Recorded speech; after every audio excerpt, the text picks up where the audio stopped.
वांग्याची भाजी बनवून ना हे 3च वांगे राहिले होते. ते फ्रीजमध्ये सारखे लुडबुड करत होते इकडं-तिकडं. चला म्हटलं यांचं चांगलं मस्त असं भरता बनवूया, कारण की आज एकच जेवणाचं ताट होतं. तर मग काय केलं, हे वांगे चांगले स्वच्छ धुवून घेतले आणि त्याला चिरा देऊन आतून किडे आहे की नाही बघितले.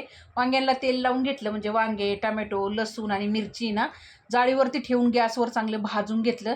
थंड करून त्याच्या साली अशा काढून घेतल्या मी आणि तसेच मिरचीचे देठं काढले, टोमॅटोची साल काढली आणि लसूण तो बघा मस्त असा आतपर्यंत आपला भाजलेला आहे, म्हणजे भरताला पण चांगली चव येते मग. आणि सोलून घेऊन आहे ना मग याला असं कट करून घेतलं आणि चॉपरमध्ये टाकून आहे ना मस्त असं एकजीव होईपर्यंत चांगलं चॉप करून घेतलं. आता हे एका बाउलमध्ये काढून घेतलं. याच्यावर चरचरीत फोडणी घालायची आहे मला. तर मी पळीमध्ये तेल गरम करून त्याच्यामध्ये कढीपत्ता टाकला आणि चरचरीत फोडणी त्या भरतावरती घालून घेतली. चवीपुरतं मीठ आणि बारीक चिरलेली कोथिंबीर घातली, मिक्स करून तयार झाला आपला चटपटीत टेस्टी असा स्मोकी फ्लेवरवाला वांग्याचा भरता. एकदा नक्की ट्राय करा. धन्यवाद.